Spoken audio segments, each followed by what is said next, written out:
Baptist சபை failure ஆயிடுச்சு என்றால் இந்த தேசத்திற்கு விடிவுதான் கிடையாது. நம்ம தான் அவருடைய கிருபையினாலே அப்போஸ்தலர் விசுவாசத்தை தூக்கி பிடிப்பதற்கு கடவுள் நம்மை கருவியாக அழைத்திருக்கிறார். ஒருவேளை மற்ற பெந்தகோஸ்து, சிஎஸ்ஐ, லூதரன், ஏசிய சபைகள்ல இண்டிவிஜுவல்ஸ் நிறைய பேர் ஒருவேளை கடவுளுக்கு பயந்து உண்மையாக இருக்கிறார்கள். ஆனால் சபையாக வேத கோட்பாட்டை மையமாக வைத்து செயல்படுகிற நாம் நம்முடைய கடமைகளிலே தவறி போனால் இந்திய சபைகளுக்கு என்ன கிடையாது? நம்பிக்கை கிடையாது. வருகிற காலம் அப்படிப்பட்ட காலம். ஆகவேதான் இந்த கருத்தரங்களுடைய கருப்பொருள், இந்த வீடு தேவனுடைய வீடு சபைக்கு சத்தியத்திற்கு தூணும் ஆதாரமுமாய் இருக்கிறது. காலையிலே நாம் அவர்கள் மூலமாக கடவுளுக்கு இன்று பாராட்ட வேண்டிய வைராக்கியத்தை குறித்து ஞாபகப்படுத்தப்பட்டோம். அதனுடைய தொடர்ச்சி தான் இப்பொழுது நாம் கேட்டவர்கள் போல அவர்கள் பட்டியலை குறைந்தவர்கள் போல ஆராதனை என்கிற அந்த கொடைக்கு கீழாக கொண்டு வந்து ஜனங்களை திசை திருப்புகிறார்கள். காலையிலே கேட்டோம், தாங்களும் போக மாட்டார்கள், போகிறவர்களையும் விட மாட்டார்கள். நம்முடைய சபைகள் அப்படி இருக்க முடியும். இருந்தால் ஆபத்து. பாரம்பரிய ஆராதனை முறையிலே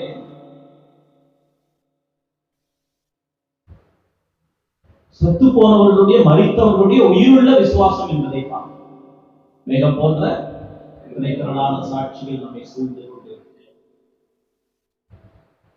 அதிலே மையமானது கடவுளுடைய பரிசு. ஆலயங்களில முன்வரிசையில போடுவோம், பரிசுத்த அலங்காரத்துடனே அது ஒரு இன்விடேஷன் நடைபெறுகிறேன். பழைய பாப்டிஸ்ட் சபைகளில ஆலயத்தை விட்டு வெளியே போகும்போது அங்கே அந்த கதவுல உள்வாசலில் எழுதப்பட்டிருக்கும், போ, சமாதானத்தோட போ, இனி பாவம் செய்யாது. நம்முடைய சபைகளில் அதை எழுதவில்லை. பரிசுத்த அலங்காரத்துடனே கர்த்தரை தொழுது கொள்ளுங்கள், ஆடிப்பாடுங்கள், அதெல்லாம் நல்லா இருக்குது. வெளியே போகும்போது என்ன வாசகம் மனதிலே பதிந்திருக்க வேண்டும்?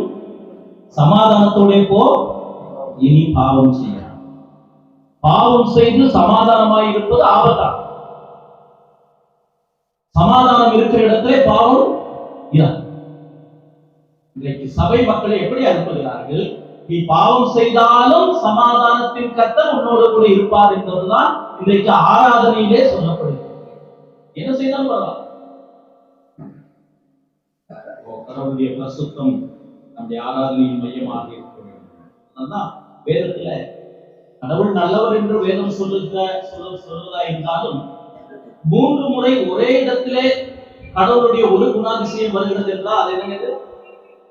3 முறை ஒரே இடத்துல கடவுள் நல்லவர் நல்லவர் நல்லவர், கடவுள் இரக்கமுள்ளவர் இரக்கமுள்ளவர் என்றதை விட கர்த்தர் பரிசுத்தர் பரிசுத்தர் ஒரே இடத்துல இல்லை, 2 இடத்துல வருது. ஏசாயாவிலே வருகிறது, வெளிப்படுத்தலே வருகிறது. ஆராதனையிலே பரிசுத்தம், கடவுளுடைய பரிசுத்தத்தினுடைய மாட்சி மையமாக இல்லாவிட்டால் நாம் தொலைந்து போனவர்கள். உலகத்திலேயே ரொம்ப டேஞ்சரஸ் பிளேஸ் ஈரான் கிடையாதுங்க, ஈராக் கிடையாதுங்க. உலகத்திலே ரொம்ப டேஞ்சரஸ் ஆபத்தான இடம் புல்பிட். ரொம்ப டேஞ்சரஸ் பிளேஸ். ஈரான் ஈராக்ல எல்லாம் கூட சர்வைவ் ஆயிடும். புல்பிட் இருக்குதுங்களே, இதுதான் மிக மிக ஆபத்தான இடம். இதுக்கு போட்டி வந்துருச்சுன்னா பயங்கர பிரச்சனை. இங்கே நிற்பதற்கு நாம் என்ன செய்ய வேண்டும்? பயப்பட வேண்டும். டாக்டர் மார்ட்டின் லாய்ட் ஜோன்ஸ் அவருடைய வெஸ்ட்மின்ஸ்டர் சாப்பல் அந்த ஆலயத்துல வந்த உடனே குறிப்பிட்டு வந்த உடனே அவர் சொல்லுகிற முதல் வார்த்தை இல்லை, நீங்க எல்லாம் டாட்டா காமிச்சுட்டு வீடு வர்றாங்க இல்லைன்னா அவர் என்ன செய்வார்? சர்வ வல்லமையுள்ள தேவனுக்கு முன்பாக நாம் தலைகளை தாழ்த்துவோம். பிரசன்டேஷன் இன்றைக்கு அது குறைந்து வருகிறது. கர்த்தருக்குள் பிரியமானவர்களே, இந்த 2 நாள் கருத்தரங்கு நேற்று நாம் கேட்ட செய்திகள் இன்றைக்கு நாம் கேட்கிற செய்தி நம்முடைய ஐக்கியங்கள் இந்த வளாகத்தை விட்டு தேசிய வளாகத்தை விட்டு நாம் கடந்து செல்லும் போது இந்த காலையில் கேட்டது போல கர்த்தருடைய வைராக்கியம் நம்மை பற்றி பிடிக்க தேவன் உதவி செய்வார். இப்பொழுது நாம் பார்க்கிற இந்த பாடத்தினுடைய தலைப்பு உதவிக்காரரை இனம் கண்டுகொள்ளுதல், identification of deacons, identification and selection of deacons. உதவிக்காரரை இனம் காணுவது. பழைய ஏற்பாட்டிலிருந்து நாம் அதை ட்ரேஸ் பண்ண போகிறோம். உதவிக்காரரை அடையாளப்படுத்துவது.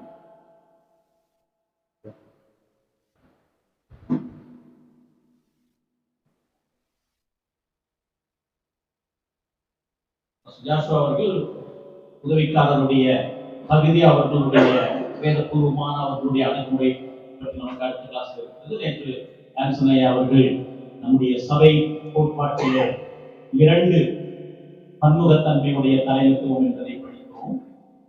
உதவிக்காரரை அடையாளப்படுத்துகிறார். உதவிக்காரரை அடையாளப்படுத்துவது என்றால் இந்த டார்கெட் கிடையாது. வேதத்திலே இணைந்து நாம் செய்கிறோம். போதகர் அல்லாவிட்டால் மூப்பர்கள், உதவிக்காரர் என்ற 2 படிகளும் இணைந்து தண்டவாளம் போல போக வேண்டும். இல்லாவிட்டால் அதுல ஆபத்து இருக்குது. வேதம் அதை எப்படி வலியுறுத்துகிறது என்பதை நாம் பார்க்கிறோம். வேதம் நமக்கு கற்றுக் கொடுக்கிற ஆதாரமான வழிமுறை கவர்மெண்ட், சர்ச் கவர்மெண்ட்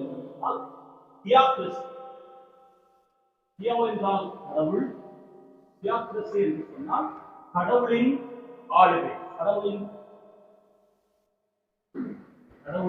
ஆளுகை ஆதங்கம் அதில் வெளிப்படுகிறது. தியாக்ரசி என்று சொல்லும்போது கடவுள் ஆளுகை செய்கிறார். அதை பற்றி உலகத்திலே 3 விதமான கருத்துகள் இருக்கிறது. முதல் கருத்து ஈசம் என்ன சொல்கிறது என்று சொன்னால்,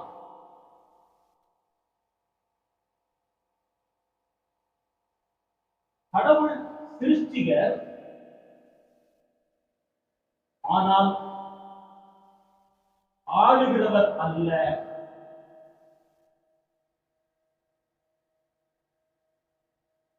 கடவுள் படைத்தால் அதுக்கப்புறம் காணாம போயிட்டாரு. ஏன்னா இந்த தீமை, இந்த உலகத்தில் இருக்கிற தீமைக்கும் கடவுளுக்கு என்ன கிடையாது, சம்பந்தம் இல்லை. கடவுள் நல்லவர். அப்ப இந்த உலகத்தில் என்ன இருக்கிறது, தீமை இருக்கிறது. படைத்த கடவுளுக்கும் இந்த தீமைக்கும் என்ன கிடையாது. அப்ப மெட்ராஸ் பாஷையில சொன்னா கடவுள் விட்டுட்டார், காணாம போயிட்டார். ஆளுகிறவர் கிடையாது, பாதுகாக்கிறவர் கிடையாது, பராமரிக்கிறவர் கிடையாது. ஒரு கோட்பாடு. இரண்டாவது கோட்பாடு டுவலிசம். டுவலிசம் என்ன சொல்லுகிறது, இணை வல்லமை. அதற்கு பெயர் இணை. வெளிச்சத்திற்கும் இருளுக்கும் இடையிலே தொடர்ச்சியான போராட்டம் நடந்து கொண்டே இருக்கிறது. டுவலிசம். 2 இணை சக்திகள் இருக்கிறது. கடவுள் வெளிச்சமானவர், அதற்கு இடையான ஒரு சக்தி இருக்குது. அது என்ன சக்திங்க? இருள். அப்ப வெளிச்சத்திற்கும் இருளுக்கும் பெரிய போராட்டம் நிரந்தரமாக நடக்கிறது. சில சமயத்தில் எது ஜெயிக்கிறது? வெளிச்சம் ஜெயிக்கிறது. சில சமயத்தில் எது ஜெயிக்கிறது? இருள் ஜெயிக்கிறது. அப்ப சாத்தானுக்கும் கடவுளுக்கும் என்ன இருக்குதுங்க? ஒரு நிரந்தரமான போராட்டம். 2 ஈக்குவல் பவர். செழிப்பு உபதேசம் கடவுளுக்கும் சாத்தானுக்கு என்ன நடந்துட்டு இருக்குதுங்க? போராட்டம். நம்ம என்ன செய்யணும்? சாத்தானை விதிக்கணும். மூன்றாவது கோட்பாடு தீசம். தீசம் என்பது கடவுள் சிருஷ்டிகர் மாத்திரமல்ல, அவர் ஆளுகிறவர்.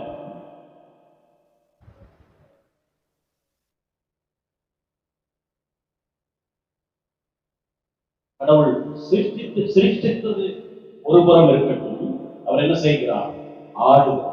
3 கோட்பாடுகள் தான் பல ரூபங்களிலே உலகத்திலே உலாவிக் கொண்டிருக்கிறது. தீமையை பற்றி கடவுள் நல்லவர் தான், ஆனா தீமை இருக்குது, அது என்ன வழியா நடந்துட்டு போகும். இன்னொன்று இணை சக்தி. 2 இணையா போராடிட்டே இருக்கு. உங்களுக்கு அந்த விதியெல்லாம் அப்படித்தாங்க. விதி எழுதி வச்சிருந்துச்சுன்னா நீங்க உங்களுக்கு நன்மை கிடைக்கும். விதி உங்களுக்கு தப்பா எழுதி வச்சிருந்தா உங்களுக்கு எது கிடைக்கும்? தீமை கிடைக்கும். 2க்கு இடையில போராட்டம் இருக்கு. ஆனால் தீயிசம் என்ன சொல்லுகிறது? கடவுள் படைத்தார், ஆளுகிறார். நாம் எந்த தேவனை ஆராதிக்கிறோம், எந்த தேவனுக்கு ஊழியம் செய்கிறோம்? படைத்தவர் இன்றைக்கும் ஆளுகிறார், என்றென்றைக்கும் ஆளுகிறார். அவருடைய ஆளுகைக்கு என்ன இல்லைங்க, முடிவு கிடையாது. அந்த தேவனுக்கு ஊழியக்காரர்கள் தான். அடிக்கடி சொல்லுவாரு, கவர்மெண்ட் ஜாப் வந்துட்டா வாய்ப்பு கிடைக்கும் போதெல்லாம் சொல்லுவாங்க, நான் கவர்மெண்ட் ஜாப்ல இருந்து எங்க வந்துட்டேன், ஊழியத்துக்கு வந்துட்டேன். ஏதோ கவர்மெண்ட் ஜாப் மேல போறவும் இது சொன்னாரு, கவர்மெண்டே கொலாப்ஸ் ஆயிடுச்சு, அந்த கவர்மெண்ட்டுக்கு வேலை செஞ்சதுல இருந்து இங்க வந்தது யாருன்னு சொல்றீங்க? ராஜாவுக்கு மாறுகிற ராஜாவுக்கு வேலை செய்தாய், இப்பொழுது மாறாத ராஜாதி ராஜாவுக்கு வேலை செய்ய வந்திருக்கிறாய். தியாகமா உயர்வு?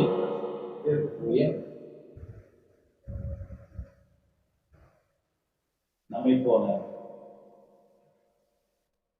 உன்னதமான அழைப்பையும் பதவியும் பெற்றவர்கள் தோழத்தில் யாருமே கிடையாது. ஏற்றுக்கொள்கிறோமா? யாருக்கு வேலை செய்கிறோம்? ராஜாவுக்கு. ராஜா யாரும் தயவு செய்து நான் டெலிபோன் எக்ஸ்சேஞ்ச் ரிசைன் பண்ணிட்டு வந்த உடனே அடிக்கடி சொல்ல ஆரம்பிச்சேன், நான் டெலிபோன் எக்ஸ்சேஞ்ச் ரிசைன் பண்ணிட்டு ஊழியத்துக்கு வந்தேன். அடுத்து தியோடா வில்லியம்ஸ் இந்த வார்த்தையை கேட்டேன்னா ஆஃப் ஆயிடுச்சு. கர்த்தருக்கு பிரியமானவர்களே, இந்த வீடுதான் தேவனுடைய வீடு என்று அழைக்கப்படுகிறது. 1 தீமோத்தேயுக்கு வருவோம். 1 தீமோத்தேயுவிலே சொல்லப்பட்ட வார்த்தை, அந்த வீடு தேவனுடைய வீடு. தாமதிப்பேனாயர்கள் தேவனுடைய வீட்டிலே தீமோத்தேயுவுக்கு எழுதுகிறார். எபேசு பட்டணத்திலே காரியங்களை ஒழுங்குபடுத்தும்படி நிர்ணயம் செய்ய அனுப்பிவிட்டு எழுதுகிறார். தாமதிப்பேனாயாகில் தேவனுடைய வீட்டிலே நடக்க வேண்டிய வகையை நீ அறியும்படி இவைகளை உனக்கு எழுதுகிறேன். அந்த வீடு ஜீவனுள்ள தேவனுடைய சபையாய் சத்தியத்திற்கு தூணும் ஆதாரமுமாய் இருக்கிறது. நாம் கூடுகிறோமே, நாம் ஐக்கியப்படுகிறோமே, அது தேவனுடைய வீடு, மனிதனுடைய வீடு அல்ல. இந்த காலத்துல பெருமா பாராட்டுவாங்க, காரைக்குடி செட்டியார் பரம்பரை வீடு இதெல்லாம் சொல்லுவார்கள். நாம் ஆராதிக்க கூடுகிற, நாம் ஊழியம் செய்கிற அந்த வாசஸ்தலம் யாருடைய வீடுங்க? தேவனுடைய வீடு. அந்த தேவனுடைய வீடின் மகத்துவத்தை பற்றி சொல்லுகிறார். அதற்கு எது தூணும் ஆதாரமாக இருக்கிறது? சத்தியம். அது சத்தியத்திற்கு சத்தியம் எதன் மேல் கட்டப்பட்டது? இயேசு கிறிஸ்துவின் மேலே. என் சபையை கட்டுவேன் என்று சொன்னாரே, என் சபை. இது பாப்டிஸ்ட் சபை அல்ல, இது உங்களுடைய சபை அல்ல, என்னுடைய சபை அல்ல, உங்களுடைய குடும்ப சொத்து அல்ல, என்னுடைய குடும்ப சொத்து அல்ல. இது கிறிஸ்துவின் சபை, சர்ச் ஆஃப் ஜீசஸ் கிரைஸ்ட். அதிலே நமக்கு அந்த அந்த அஸ்திவாரத்தின் மேல் கட்டப்பட்ட அந்த தேவனுடைய வீட்டிற்கு நாம் ஊனும் ஆதாரமுமாய் அழைக்கப்பட்டிருக்கிறோம்.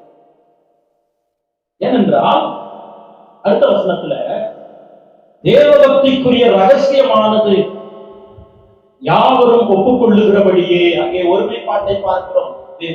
Confession of faith.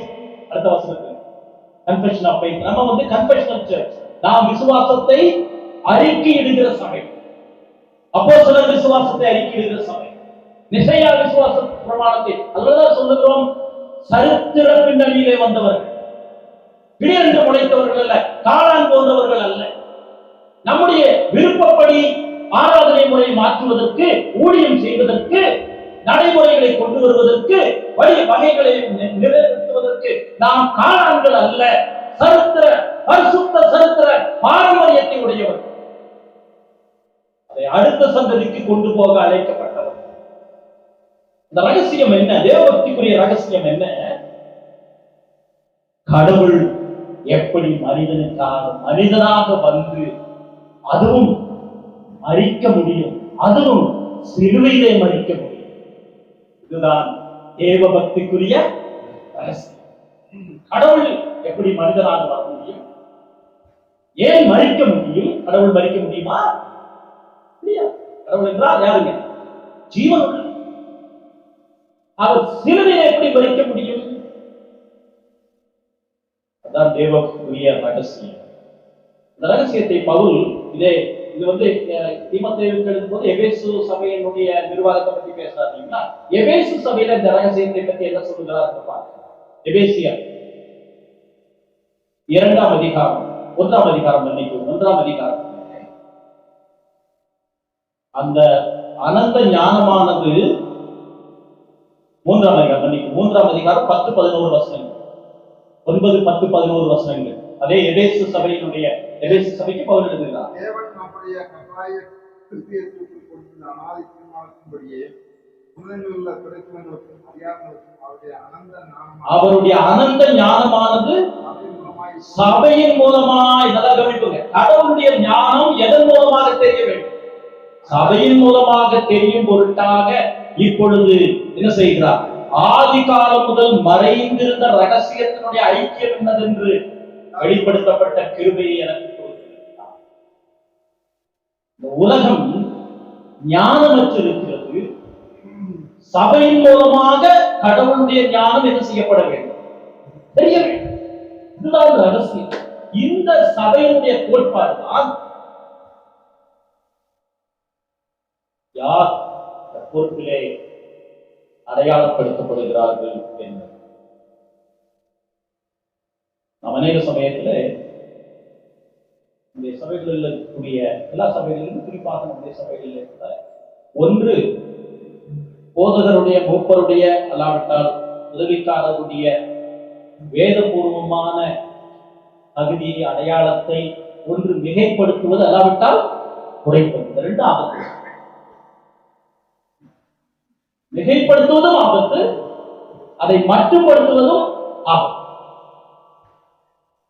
இந்த உலகத்துல இந்த ஞானம் சபையின் மூலமாக தெரிய வர வேண்டும் என்று சொன்னால், உலகத்துல பதவிகள், அதிகாரங்கள், பொறுப்புகள் எல்லாம் ஒன்று என்ன செய்யப்படுகிறது? உயர்த்தப்படுகிறது, இல்லாவிட்டால் மட்டுப்படுத்தப்படுகிறது. அதுவும் சபையிலே நடந்தால் நமக்கும் உலகத்திற்கும் என்ன இல்லைங்க? வித்தியாசம் கிடையாது. இப்படி பார்க்கும்போது பழைய ஏற்பாட்டில் இருந்து நாம் எப்படி அடையாளப்படுத்தப்படுகிறார்கள் என்பதை பார்க்கிறோம். இதை குறிப்பாக இறுதியில் நாம் நடைமுறையிலே நாம் எப்படி அதை செயல்படுத்த முடியும் என்று நேரத்தை கொடுத்து நாம் பார்க்கிறோம். கடவுள் தேவனுடைய வீடு என்று சொல்லும் போது, நான் அவர்கள் நடுவிலே உலாவுவேன். நான் அவர்கள் நடுவிலே உலாவுவேன். நான் அவர்கள் நடுவிலே உலாவி அவர்கள் தேவனாய் இருப்பேன். சத்தியமானது காண்பிக்கப்பட வேண்டும். பாப்டிஸ்ட் சபையில் இருக்கக்கூடிய பெரிய பிரச்சனை என்னங்க? அறிவிக்கிறோம், பேசுகிறோம், உபதேசத்தை பற்றி சொல்லுகிறோம், ஆனால் நடைமுறையிலே இல்லை. அங்க 1 தீமோத்தேயு பவுல் என்ன சொல்லுகிறார்? 1 தீமோத்தேயு, தேவனுடைய வீட்டிலே நீ நடக்க வேண்டிய வகையை குறித்து சொல்லுகிறேன், பேச வேண்டிய வகை இல்லைங்க. நிறைய பேசியாச்சு, ஏற்கனவே பவுல் பேசியாச்சு, நிருபத்தில் பேசிவிட்டார். இப்பொழுது உனக்கு காண்பிப்பேன் என்று சொல்லுகிறார்.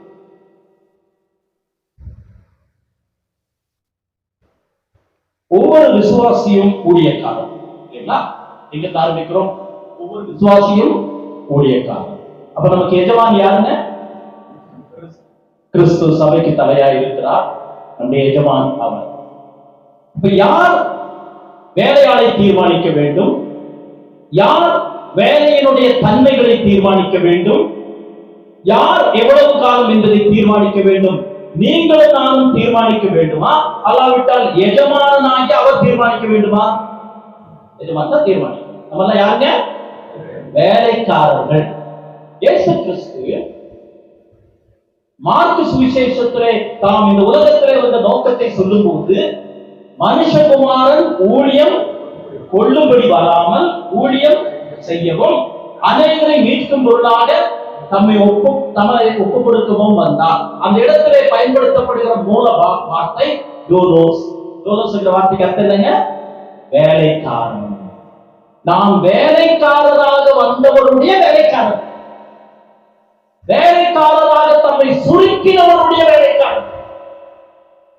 அவர் தேவனுக்கு சமமாய் இருப்பதை கொள்ளையாடின பொருளாக எண்ணாமல், வேற வழியெல்லாம் மனுஷனை ரட்சிப்பதற்கு முடிவு பண்ணியிருக்காங்க இல்லைங்களா? அவருக்கு நீ சொன்னீங்க சொல்லி தர வேண்டிய அவசியம். எல்லாரும் வந்திருக்கேன்னு சொன்னா வந்துருமா இல்லையா? லாசருடைய கல்லறைக்கு முன்னாடி போயிருந்தா ஆண்டவர் சொன்னாராம், லாசருவே வெளியே வார்ந்த உரத்த சத்தமா சொன்னார். ஒரு கமெண்டேட்டர் சொல்றாரு, வெளியே வார்ந்த எல்லா சடலமும் வெளியே வந்து, அதனால யாருன்ற சொல்றாரா? லாசரு. அது சத்தமா ஏன் சொன்னார்னா, லாசரு கேட்கறது இல்ல, மத்த கல்லறையை பார்த்து சொன்னார், உங்களை தான் கூப்பிடல. ஏன்னா மனிதர்கள் அவருடைய சத்தத்தை என்ன செய்வாங்க? கேட்பாங்க. எல்லாம் எந்திரிச்சு வந்துடாதீங்கப்பா, நான் யாரை கூப்பிடுறேன்? லாசரு தான் கூப்பிடுறேன். தேவனுக்கு சமமாக இருப்பதை கொள்ளையாடின பொருளாக நாம் அடிமையின் ரூபம் எடுத்து வந்தவருடைய வேலைக்காரர்கள் நாம். இந்த கோட்பாட்டை பேப்டிஸ்ட் சபையின் பொறுப்பாளர்களாக நாம் மறந்துவிடக் கூடாது. நாம் வேலைக்காரர்கள். இன்னும் அதை விட இன்னும் ஆழமாக சென்றால் அடிமைகள். முதல்ல எதுக்கு அடிமையா இருந்தோம்? பாவத்திற்கு. இப்பொழுது நீதியின் அடிமைகளாக வைக்கப்பட்டிருக்கிறோம். அப்ப எஜமானரை தீர்மானிக்கிறார். எல்லா விசுவாசிகளும் என்னவென்று சொல்லப்படுகிறார்கள்? ஊழியக்காரர்கள். எல்லாருமே அடிமைகள். கிறிஸ்துவுக்கு நாம் அடிமைகள். அப்போஸ்தலர்கள் கூட ஒரு கட்டத்துல ஜெனரிக் வேர்டு, அது பொதுவான குடும்ப அடையாளம், எல்லாரும் அடிமைகளாகட்டும் வேலைக்காரர்கள் என்று நாம் அழைக்கப்படுகிறோம்.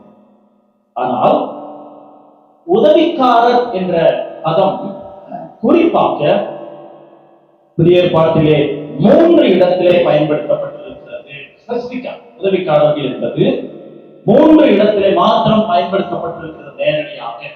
இயேசு கிறிஸ்துவினுடைய காரணமாக பவுலும் தீமோத்தேயுவும் பரிசுத்தவான்கள் அனைவருக்கும், கண்காணிகளுக்கும், உதவிக்காரருக்கும் ஸ்பெசிபிக் வேர்டு அங்க வருது. இன்னொன்று 1 தீமோத்தேயு 3ஆம் அதிகாரம், அங்கே குவாலிஃபிகேஷன் இருக்கிறது, அதை நாம் படிக்க போவதில்லை. 1 தீமோத்தேயு 3ஆம் அதிகாரம் 8 to 12 வரைக்கும் உதவிக்காரர் என்ற வார்த்தை நம்ம அந்த குவாலிஃபிகேஷன் போடுறோம். உதவிக்காரர் என்கிற வார்த்தை இப்படி இருக்கிறது. இந்த கடவுளுடைய வேலைக்கு எஜமானனாகிய அவருடைய வேலைக்கு தெரிந்து கொள்ளப்பட்ட அதனுடைய சித்தத்தை, கடவுளுடைய சித்தத்தை அறிந்து கொள்வதற்காக பழைய ஏற்பாட்டிலே பயன்படுத்தப்படுகிற ஒரு சில வழிமுறைகள் பழைய ஏற்பாட்டில் பார்த்தா, முதலாவது ஊரின் தும்மிம் என்று சொல்லக்கூடிய கற்களை போட்டது. ஊரின் தும்மிம் அதான் அதனுடைய அர்த்தம். யாத்திராகமம் 28ஆம் அதிகாரம் 30ஆவது வசனம் குறித்து வைத்துக் கொள்ளலாம். யாத்திராகமம் 28:30, உபாகமம் 33. இந்த பகுதிகளில் நாம் ஊரின் தும்மிமை பற்றி படிக்கிறோம். நன்றாக இங்கே ஒரு காரியத்தை விளங்கிக் கொள்ள வேண்டும். இப்ப கடவுளுடைய வெளிப்பாடு முழுமையாக கொடுக்கப்படவில்லை. அதனால கடவுள் மோசையோடு நேரடியாக என்ன செய்கிறார்? பேசுகிறார். இப்ப இங்க வித்தியாசத்தை புரிந்து கொள்ள வேண்டும். அங்கே யாரை அடையாளப்படுத்த வேண்டும் என்பது கேள்வி அல்ல. கடவுளால் அடையாளப்படுத்தப்பட்டவர்கள் எப்படி கடவுளுடைய சித்தத்தை கண்டுபிடிக்க வேண்டும் என்ற வழிமுறைதான் சொல்லப்படுகிறது. யார் என்ற கேள்வி கிடையாது. ஊரின் தும்மில யாரு லீடரா வரதுங்கிற கேள்வி கிடையாது. ஏற்கனவே கடவுள் யாரை நிர்ணயித்து விட்டார்? மோசே என்கிற தாசனை அழைத்தார். இந்த அழைப்பு என்கிற வார்த்தை உலகத்திற்கு புரியாத ஒரு வார்த்தை. தெரிந்து கொண்டதாக இருக்கட்டும், அழைப்பு. நாம் கடவுளுடைய அழைப்பை எப்படி புரிந்து கொண்டோம்? நம்ம எல்லாருக்கும் பல அனுபவங்கள், பல வகையான கோட்பாடுகளை சொல்லலாம். ஆனால் அடிப்படையில் நாம் எதை புரிந்து கொண்டிருக்கிறோம் என்று சொன்னால், மனிதர்கள் மூலமாக அழைத்திருக்கலாம், சூழ்நிலைகள் மூலமாக அழைத்திருக்கலாம் ஊழியத்திற்கு. ஆனால் அடிப்படையிலே நம்மை அழைத்தவர் யார் ஏற்றுக்கொள்கிறோம்? கடவுள். இப்ப கடவுள் மோசையை அழைத்து விட்டால், இந்த ஊரின் தும்மிமை பயன்படுத்தினது யார் என்பதை நிர்ணயிப்பதற்காக அல்ல, எப்படி செய்ய வேண்டும் என்பதை நிர்ணயிப்பதற்காக. அப்ப யார் என்கிற கேள்வி அல்லங்க, ஒரு காரியத்தை எப்படி செய்ய வேண்டும், அது வித்தியாசமா பார்க்கலாம். ஏன்னா ஏன் அதை கடவுள் அப்படி செய்தார் என்றால், இன்னும் கடவுளுடைய வெளிப்பாடு என்ன செய்யவில்லை, முழுமை அடையவில்லை. The progressive revelation is on, continues. அதனால யார் என்பதை கடவுள் தீர்மானித்து விட்டார். யார் அழைச்சாங்க? மோசே அழைத்தார், ஆபிரகாமை அழைத்தார். ஆனால் அவர்கள் எப்படி செயல்பட வேண்டும் என்பதை குறித்து வெளிப்பாடு இல்லாதபடியினாலே அந்த கல்லை என்ன செய்தார்கள், உருட்டி அதனுடைய தன்மையை பார்த்து கடவுள் இப்படி நமக்கு சொல்லுகிறார், இப்படி செய்ய சொல்லுகிறார், இப்படி செய்ய வேண்டாம் என்று சொல்லுகிறார் என்பதாக நாம் பார்க்கிறோம். அடுத்தது சீட்டு போடுதல். சீட்டு போடுதல், இதுல நம்ம கிதியோன் ப்ரீ செட்டிங் போட்டார் இல்லைங்களா, அந்த துணியை போட்டாலும் அதையும் சேர்த்துக் கொள்ளலாம். சீட்டு போடுதல் என்பது நீதிமொழிகள் யூத வழக்கமாக இருந்தது. நீதிமொழிகள் 18ஆம் அதிகாரம் 18வது வசனம், ஈஸியா ஞாபகம் வைப்பதற்காக. 18 சீட்டு போடுதல் விரோதங்களை ஒழித்து பலவான்கள் நடுவிலே சிக்க இருக்கும். யூதர்கள் அநேக காரியங்களுக்கு என்ன போட்டிருக்கிறார்கள், சீட்டு போட்டிருக்கிறார்கள். இங்கேயும் எப்படி செயல்பட வேண்டும் என்பதற்காகத்தான் சீட்டு போட்டார். யார் என்பதற்காக என்ன செய்யவில்லை, சீட்டு போடவில்லை. எப்படி செயல்பட வேண்டும், இந்த காரியம் சரியா இல்லையா, அப்ப சீட்டு போட்டு பார்க்கலாம். அதிலே கடவுளுடைய சித்தத்தை அறிந்து கொள்ளலாம். அதை கடவுள் அனுமதித்தார் என்னென்றால், கடவுளுடைய வெளிப்பாடு இன்னும் என்ன செய்யவில்லை, முடிவடையவில்லை. இப்ப இந்த டிரான்சிஷனை பார்க்கலாம். டிரான்சிஷன் அப்போஸ்தலர் 2ஆம் அதிகாரத்திற்கு வரும். அப்போஸ்தலர் 2ஆம் அதிகாரத்தில் யாருடைய பட்டம் போய்விட்டது, யூதாசுடைய பட்டத்திற்கு ஒரு மனிதனை என்ன செய்கிறார்கள், தெரிந்தெடுக்கிறார்கள். இப்பொழுது அங்கே என்ன போடப்படுகிறது, சீட்டு போடப்படுகிறது. இதுல அப்போஸ்தலர் என்பவருடைய குவாலிஃபிகேஷன், முதல் குவாலிஃபிகேஷன் என்னங்க, அப்போஸ்தலருடைய முதல் குவாலிஃபிகேஷன் இயேசு கிறிஸ்துவோடு ஊழியத்திலே என்ன பண்ணிருக்க வேண்டும், சம்பந்தப்பட்டிருக்க வேண்டும். அவருடைய கல்வாரி மரணத்தை என்ன செய்திருக்க வேண்டும், சாட்சியா பார்த்திருக்க வேண்டும். உயிர்த்தெழுதலை என்ன செய்திருக்க வேண்டும். ஏறக்குறைய 500க்கும் அதிகமானவர்களுக்கு அக்கடவுள் என்ன செய்தார் என்று பவுல் சொல்லுகிறார், தரிசனம் கொடுத்தார். அப்ப இந்த அடிப்படையிலே உயிர்த்தெழுதலை குறித்து சாட்சி கொடுப்பதற்காக தேர்ந்தெடுக்க வேண்டும். உயிர்த்தெழுதலை குறித்து சாட்சி கொடுக்கிறது சுலபம் கிடையாது. ஏன்னா சிலுவையில் மரிக்கிறது ஒரு அபாத்திரம் என்றால், அவர் உயிர்த்தெழுந்தார்னு சொன்னா அடிதான் விடும். அதான் நடந்துச்சு. 12 சீஷனுக்கு 12ஆம் அப்போஸ்தலருக்கு என்ன நடந்ததுங்க, அடி.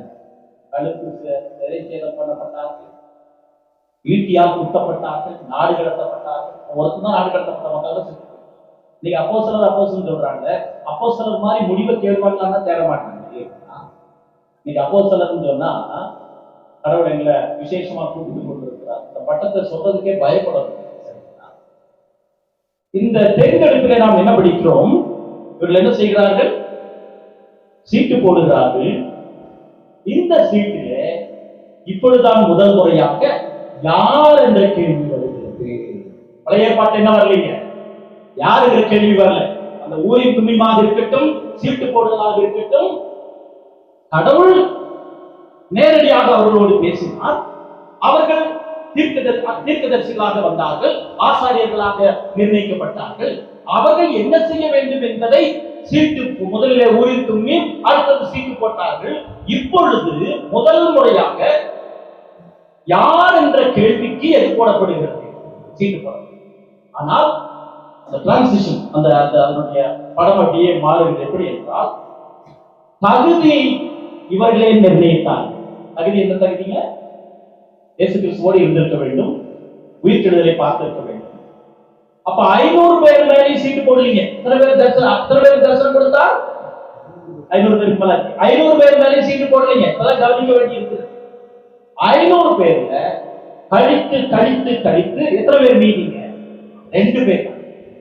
இந்த 2 பேர்ல நாங்கள் யாரை தெரிந்தெடுக்க வேண்டும் என்று தெரியவில்லை. எல்லா இன்றைக்கும் அறிந்திருக்கிற கர்த்தாவே, நீர் எங்களுக்கு உம்முடைய சித்தத்தை வெளிப்படுத்தும் என்று சொல்கிறார்கள். அந்த டிரான்ஸ்லேஷன்ல மறுபடியும் கடவுள் தெரிந்தெடுத்தவர்களை முதலாவது அடையாளப்படுத்துகிறார்கள். கிறிஸ்துவுடைய உயிர்த்தெழுதலை தரிசித்தவர்களாக இருக்க வேண்டும் என்றால் வருகிறது. அப்போஸ்தலர் 6ஆம் அதிகாரத்திற்கு தான் நம்முடைய இந்த ஐடென்டிபிகேஷனுடைய மிக மிக முக்கியமான ஆரம்ப பாடம். அதுல உதவிக்காரருடைய அடிப்படை 3 வேலைகள் அங்கே ஒரு மாதிரி வடிவமைக்கப்பட்டிருக்கிறது. எபேசியரிலே பவுல் அதைத்தான் சொல்லுகிறார். அப்போஸ்தலர் 6ஆம் அதிகாரத்துல 3 காரியங்கள், வேகமான 3 காரியங்களை மாத்திரம் பார்த்தா அதோடு தொடர்புடையதை பார்க்கலாம். இப்போ கடவுளுடைய வெளிப்பாடு இன்னும் முடிவடையவில்லை. இருந்தாலும் ஐடென்டிபிகேஷன் எப்படி வருகிறது என்று சொன்னால், அது நமக்கு அந்த சம்பவம் தெரியும் இல்லைங்களா? கிரேக்கரானவர்கள் விசாரிக்கப்படவில்லை. கிரேக்கரானவர்கள் யாரு? நீங்க கிரேக்க பின்பலம் கொண்ட ஹெலனிஸ்ட் என்று சொல்லுகிறவர்கள், சரிங்களா? அவர்களுடைய விதவைகள் விசாரிக்கப்படுவதில்லை என்று சொன்னபோது அப்போஸ்தலரிடத்திலே வந்து சொன்னார்கள். அப்போஸ்தலர்கள் என்ன சொல்லிவிட்டார்கள்? எங்களுடைய வேலை, அடிப்படை வேலை என்ன? உபதேசத்திலும் ஜெபத்திலும் நாங்கள் உறுதியாய் தரித்திருக்க வேண்டும். போதகர்களுக்கு நல்ல ஜெபிக்காத போதகர் குறிப்பிட்டு வரக்கூடாது. யாராயிருந்தாலும் ஜெபிக்காத போதகர் உதவிக்காதது பொருந்துகிறது. கடவுளோடு, அதாவது கார்பரேட் வர்ஷிப் வர்றதுக்கு முன்னால மிக முக்கியமானது இண்டிவிஜுவல் வர்ஷிப். ஏன்னு கேளுங்க. போன தடவை பாஸ்டர் ஸ்கூல்ல சொன்னோம், ஞாயிற்றுக்கிழமை பாஸ்டர் புல்பிட்டு வந்தா ஏன் இது டேஞ்சரஸ் பிளேஸ் சொல்றேன்னு சொன்னா, இங்க நின்னா எல்லா பாதிப்பும் வரும். என்ன பாதிப்பு வரும்? வீட்டுல மனைவி சண்டை போட்டது வரும். மனைவி சண்டை போடாத பாஸ்டர்ஸ் யாராவது இருக்கீங்களா? நான் இங்க ஓடிடுறேன். யாராவது இருக்கீங்களா? சரி, ஏன் சபை மக்கள் வரல? பாதிப்புதான் இல்லைங்க. பாட்டு பாடிக்கிட்டே இருப்போம். எது ஞாபகத்துக்கு வருது? அந்த இடத்துல உட்கார்ந்து ஆளக்கானுங்க. அடுத்தது அதோட அவர்களுடைய முகபாவனையை பார்த்தா இன்னைக்கு ஐயோ இன்னைக்கு இப்படி ஆயிடுச்சேன்னு சொல்லக்கூடிய, ஏற்கனவே நொந்து வந்திருக்கிறோம். அப்படிதானுங்களா? இங்க வந்து பார்த்தா இவர்கள் முகத்தை பார்த்தா என்ன ஆகுதுங்க? வராதவங்க உண்டு. உண்மைதாங்க. அதனாலதான் போதகருடைய தனி ஆராதனை மிக மிக மிக முக்கியம். கடவுளை தனிப்பட்ட விதத்திலே எனக்கு வந்து கான்சன்ட்ரேட் பண்ண முடியுது. சரிங்களா? பைபிள் வாசிக்கிறவர் தப்பு தப்பா வாசிக்கிறார். காணிக்கை எடுக்கிறவர் தப்பு தப்பா காணிக்கை எடுக்கிறாரு இல்லைங்களா? ஜெபம் கொடுத்தா அவர் என்ன செய்யறாருங்க? உலகம் முழுசும் ஜெபம் பண்றாரு, பண்ண வேண்டிய ஜெபம் பண்ண மாட்டேங்கிறார். ஒருத்தர் வியாதியத்திற்காக ஒருத்தர் ஜெபம் பண்ண சொல்லியிருக்கிறார், இவர் போய் ஜெபம் பண்றாரு. ஆண்டவரே, அமெரிக்கா இருக்கிற வியாதியத்திற்காக ஜெபிக்கிறோம், இங்கிலாந்து இருக்கிற வியாதியத்திற்காக ஜெபிக்கிறோம், துபாயில இருக்கிற எல்லாம் முடிச்சு இவர் செத்து போயிட்டாரு. அப்ப கேட்காரு, எப்பவா செத்து போதான்? நீங்க துபாயில இருக்கும்போது அவர் போயிட்டாரு. ஆமா, இருக்க காமன் நேரம் ஜெபம், சாப்பாட்டுக்கு ஜெபம் பண்ணி சொன்னார். அங்கங்க பண்ணிட்டு சொன்னா என்ன காரியம்? அதற்காக கிறிஸ்தவ ஜெபம். தனிப்பட்ட ஆராதனை எவ்வளவு முக்கியம். குறிப்பிட்டு வர சொன்னால தனி ஆராதனை முக்கியம். பண்ண முடியாது, கான்சன்ட்ரேட் பண்ண முடியாது. இங்கிருந்து பார்க்கும்போது எல்லாம் தடைபடுங்க. உணவா கான்செப்ட். அதனாலதான் சில சமயத்துல பாஸ்டர்கள் வேற ஒரு சபைக்கு போனா பியூன் உட்கார்ந்தா ரொம்ப சந்தோஷமா இருக்குங்க. இந்த பாட்டுல நிம்மதியா பாடணும் இல்லைங்களா? வசனத்தை நிம்மதியா கேட்கலாம். இந்த ப்ரிப்பரேஷன், இந்த செலக்ஷனுடைய ப்ராசஸ் நம்ம பார்க்கிறோம். தனி ஆராதனை. இந்த அப்போஸ்தலருடைய ஆலோசனை கேட்டாரு. நம்ம சொல்ல வந்தது, நாங்கள் ஜெபத்திலும் எதுதான் தரித்திருக்குன்னு சொன்னாங்க. உபதேசித்தது அதிலே நாம் முக்கியத்துவம் கொடுக்க வேண்டும். இப்போ இந்த பழைய பாட்டுல ஆட்களை தெரிந்தெடுப்பதற்காக அல்ல, தெரிந்தெடுக்கப்பட்ட ஆட்கள் எப்படி செயல்பட வேண்டும் என்பதற்காக உண்மையை சிந்து கொள்ளுதல். இப்பொழுது புதிய பாட்டிலே கடவுளுடைய வெளிப்பாடு முடிவடைந்து விட்டபடியினாலே ஒரு மிகப்பெரிய பொறுப்பை கடவுள் கொடுத்திருக்கிறார். அந்த வெளிப்பாட்டினுடைய அடிப்படையிலே, அந்த ரகசியத்தினுடைய அடிப்படையிலே அந்த வீடு தேவனுடைய சத்தியத்திற்கு தூணும் ஆதாரமாய் இருக்கிறபடியினாலே ஒரு மிகப்பெரிய பொறுப்பு இருக்கிறது. ஊழியத்தினுடைய தலைமைத்துவத்திற்கு பொறுப்புகளுக்கு சரியான ஆட்களை அடையாளப்படுத்த வேண்டும். மூன்று தகுதிகள் உதவிக்கார். முதலாவது ஐக்கியத்தை உறுதிப்படுத்துகிறவராக இருக்க வேண்டும். அதுல அப்போஸ்தலர் 6ஆம் அதிகாரத்துல சொல்லப்படுவது ஐக்கியத்தை உறுதிப்படுத்துவதற்கு.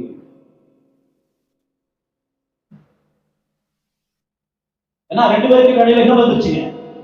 கிரேக்கர்கள் கிரேக்கரானவர்களுக்கும் யூதர்கள் விதவைகள் ரெண்டு பேருக்கு என்ன வந்துச்சுங்க? பிரச்சனை வந்துச்சு. அடிப்படை பிரச்சனை என்னன்னா அதுதான் பிரச்சனை. அதுதான் சரியா கவனிக்கப்படவில்லை. அந்த அந்த நன்கொடைகளை சரியாக அவர்கள் என்ன செய்யவில்லை, பாரபட்சம் பார்த்தார். அப்ப உதவிக்கார் நாங்கள் உபதேசிக்கிறதும் வேத வாசிக்கிறதும் என்று கவனத்தை செலுத்துகிறோம். அதுதான் சபையினுடைய வாழ்வை தீர்மானிக்கிறது. அது நடைமுறையிலே செயல்படுத்த வேண்டும் என்றால் தெரிந்தெடுக்கப்படுகிற அடையாளப்படுத்தப்படுகிற உதவிக்காரர் முதலாவது foremost duty of a teacher or pastor is to maintain the unity of the church. சபையை ஆட்கள் பெயரிலே, ஜாதி பெயரிலே, பணத்தின் பெயரிலே விரிவுபடுத்துகிற அடிப்படையில உதவிக்காரர் செயல்பட்டால் அவர் தவறாக அடையாளப்படுத்தப்படுகிறார். இதெல்லாம் நடக்குது இல்லைங்களா? ரெண்டு விதவிகளும் சண்டை போடுகிறார். உங்களை குருவி பிடிச்ச நடந்துட்டு நினைக்கிறீங்களா? சும்மா விட்டுக்க மாட்டோம். ஐக்கியத்தை பலப்படுத்துவதற்காக நம்ம யாரையும் இருப்பாங்க நம்முடைய சபையில் நான் போதகராக உதவிக்காரராக வந்த நாளில் இந்த நாள் வரையில் ஏன் நினைப்பேன்? ஐக்கியம் பலப்பட்டிருக்கிறதா? ஐக்கியம் குறைவுபட்டிருக்கிறது. தேவனுடைய வீடு, கடவுளுடைய ஞானம் வெளியே தெரிய வேண்டும். ரகசியம் அதுதான். தேவனுடைய வீடாக சத்தியத்திற்கு தூணும் ஆதாரமாயும் வெளியில டெமோக்ரஸி 10 பேர்ல 6 பேரு கருப்பை வெள்ளன்னு சொன்னா வெள்ளதான், வேற வழி இல்லை. அது டெமோக்ரஸி. இது தியோக்ரஸி. கடவுள் ஆளுகை செய்கிற நாம் போய் விடுவோம், கடவுள் தொடர்ந்து ஆளுகை செய்வார். ஐக்கியத்தை நாம் உறுதிப்படுத்த வேண்டும். இரண்டாவது, பிரச்சனைகளை இனம் காணுதல். Identifying concerns. பிரச்சனைகள் என்பதை விட கன்சர்ன் என்று சொன்னால் தேவைகள் என்று வைத்துக் கொள்ளலாம். தேவைகளை இனம் காணுதல். பிரச்சனைகள் வேண்டாம், தேவைகளை இனம் காணுதல். அப்ப அவங்க கூப்பிட்டு விசாரிச்சிருப்பாங்க, என்ன பிரச்சனை, யார் இங்க தவறு செய்து. முதல் ஐக்கியத்தை பலப்படுத்துகிற அந்த எண்ணம் இருந்தால் தேவைகளை என்ன செய்வோம், சரியாக இடம் காட்டுவோம். இங்க இங்க யாருக்கு ஆரம்பிச்சிருக்கலாம். இந்த முதிர்ச்சியுடைய மூப்பர்களாக குறிப்பாக இந்த இடத்துல உதவிக்காரர்களாக நம்முடைய சபையில் இருக்கிறதா? இல்லாவிட்டால் நமக்கு ஐயோ. பணம் பெறுகலாம், ஆட்கள் வரலாம், நம்முடைய உழைப்பு மிஷனரிகள் உழைப்பு, அதற்கு பிறகு நமக்கு அந்த ஆண்டோட திருவை கொடுத்து உழைத்திருக்கிறோம். ஆனால் ஐக்கியத்தை பலப்படுத்துகிற வண்ணமாக தேவைகளை இனம் காணுகிற கூட்டமாக நம்முடைய சபையின் பொறுப்பாளர்கள் இருக்கிறோம். பொறுப்பாளர்களே தேவையை கண்டுபிடிக்கலன்னு சொன்னா, பொறுப்பாளர்கள் கண்டுபிடிக்காம மற்றவங்க தேவையை கண்டுபிடிச்சு வந்துட்டாங்க, அது பெரிய ஆபத்து. அதுக்குள்ள டேமேஜ் பண்ணிட்டு அவங்க வந்து டேமேஜ் பண்ணிட்டு இங்க வந்துருக்கான். மூன்றாவது இங்கே பார்க்கிறோம், இதை செய்வதன் மூலமாக ஊழியக்காரர்களுக்கு உதவியாயிருத்தல். இதை செய்வதன் மூலமாக ஊழியக்காரர்களுக்கு சப்போர்ட்டிங் மினிஸ்டர்ஸ், ஊழியக்காரர்களுக்கு உதவி செய்யும். ஏற்கனவே பார்த்தோம், ஊழியக்காரருடைய வேலை என்னங்க? அவர் எதில் கான்சன்ட்ரேட் பண்ணணும்? ஜெபத்திலும் உபதேசத்தில் கான்சன்ட்ரேட் பண்ணணும். அதை கான்சன்ட்ரேட் பண்ணணும்னு சொன்னா ஐக்கியம் முறையாக பலப்படுத்தப்பட்டால், தேவைகள் சரியாக இனம் கண்டுபிடிக்கப்பட்டால் ஊழியக்காரருடைய வேலை தான் இருக்குங்க, சுலபமாயிடும். அதிலே கடினம் இருக்கிறது. ஆனால் இந்த தன்மை செயல்படுத்தப்படாவிட்டால் என்ன ஆகுது? அந்த முதல் வேலை அடிபட்டு போயிடும். யாரு அப்போஸ்தலர் சொன்னார் இல்லைங்களா, எங்களுடைய வேலை உபவாசத்திலும் ஜெபத்திலும் இதுலதான் இருக்க வேண்டும் என்ற அது என்ன இருங்க போய் அதை செய்யும் போது இதை ஏன் வலியுறுத்துறோம் என்று சொன்னால், பவுல் 1 தீமோத்தேயுல முதல்ல கண்காணியனுடைய தகுதிகளை சொல்லிவிட்டு தான் யாருக்கு வராங்க? உதவிக்காரருடைய தகுதிக்கு வராங்க. இரண்டு அந்த ஃபங்க்ஷனுமே முக்கியமானது. கண்டவாளம் போல இருக்கிறது. ஒரு வகையில நம்ம உருவகத்துல சிறந்தது என்று சொன்னால் கண்டவாளம். 1 இன்ச் இங்க நகர்ந்தாலுமே போய் 1 இன்ச் தான் நகர்த்தி வைக்கிறோம். ஒரு நகர்த்தி வச்சுதான் வச்சுங்க, ஏதோ ஒரு ஸ்டேஜ் ஒன்னா போயிட்டே இருக்குது. 1 இன்ச் நகர்த்தி பார்க்கலாம், நகர்த்தி வச்சு என்ன ஆகுங்க? அவ்வளவுதான். கண்டவாளம் லைன் பறந்துச்சு, நிறைய பேர் அடிபட்டாங்க. அப்போ இந்த உருவகம் இரண்டும் இணைந்து செல்ல வேண்டும். அதிலே இந்த நடைமுறைகளை கடைபிடிக்கும் போது ஊழியக்காரருக்கு என்ன செய்ய வேண்டும்? உதவ வேண்டும். ஜோனத்தன் எட்வர்ட்ஸ் ஒரு நல்ல உதாரணத்தை சொல்றார். பெரிய வலிமையான இறையியலாளர். அவர் சொல்றார், ரொம்ப இன்ட்ரெஸ்டிங்கா சொல்றாரு. 10 கற்பனைகள்ல 2 கற்பனை இருக்கிறது. அதை சுருக்கி சொன்னால் 2 கற்பனை. உன் தேவனாய் கர்த்தரிடத்தில் முழு இதயத்தோடு, முழு ஆத்மாவோடு, முழு மனதோடு அன்பு கூறுவாயாக. உன்னிடத்திலே அன்பு கூறுவாய், பிறனிடத்தில் அன்பு கூறுவாயாக. முதல் கற்பனை உதவிக்காரருடைய பணி. மன்னிக்கவும், போதகருடைய பணி. போதகருடைய பணி என்னங்க? கடவுளை நேசிப்பதற்கு ஜனங்களை என்ன செய்ய வேண்டும்? அழைக்க வேண்டும். 2வது கற்பனை, உன்னை நீ நேசிப்பது போல பிறனையும் நேசிப்பாக. இந்த வேலை பிரதானமாக யாருக்கு கொடுக்கப்படுகிறது? உதவிக்காரர். அப்ப மற்றவர்கள் நேசித்தீர்கள் என்று சொன்னால் அவர்களுக்கு உரிய தேவைகளை என்ன செய்கிறீர்கள்? நாடுகிறீர்கள். இப்படி பார்க்கும்போது அந்த தகுதிகள் அதிலே இருக்கிறது. அதில் இருக்கக்கூடிய தகுதிகளிலே நாம் கடைசியாக பார்ப்பது, ஏன் பெண்கள் டீக்கனாக இருக்கக்கூடாது? அது டிஃபரண்ட் சப்ஜெக்ட். ஒரு சினகாக் ஜெபாலயம் வேண்டும் என்று சொன்னால் 10 ஆண்கள் இருந்தால் தான் ஒரு ஜெபாலயம். அதனாலதான் அப்போஸ்தலர் 16ஆம் அதிகாரத்துல இருந்த அங்கே ஸ்திரீகள் எங்கே கூடி ஜெபம் பண்ணினார்? அங்கே ஜெபாலயம் இல்லைங்க. நீங்கள் தெரிந்து கொள்ளுங்கள் என்று சொல்றாங்க. அப்போஸ்தலர் யார் சொல்றாங்க? இந்த சபையில் கம்ப்ளைண்ட் பண்ணாங்க. அவர் பார்த்து சொல்றாரு, பரிசுத்தாவினால் நிறைந்தவர்கள், உபசரிக்கப்படுவர்கள், ஞானமுடையவர்கள், அவர்களிலே நீங்கள் 7 பேரை என்ன செய்யுங்கள்? தெரிந்து கொண்டு வாருங்கள், நாங்கள் அவர்களை நிலைப்படுத்துகிறோம். அதைத்தான் செய்தார். சபையில நம்ம இந்த ஒரு அடையாளத்தை நாம் கவனிக்கும் போது என்ன வழிமுறையை கைக்கொள்ள வேண்டும் என்று சொன்னால், ஒருவர் ஏற்கனவே இருக்கிற உதவிக்காரர் அவர்கள் ஒரு வேகன்சி ஆனாலும், ஒருத்தர் விலகி போனாலும், பல காரணங்களினாலே பரிசோதித்ததற்கு பிறகு ஒரு துக்ககரமான சம்பவம், துக்ககரமான நிகழ்வு. தாத்தா இருந்தாரு, மகன் தவறு கிடையாது. அந்த அடிப்படையிலே இல்லை.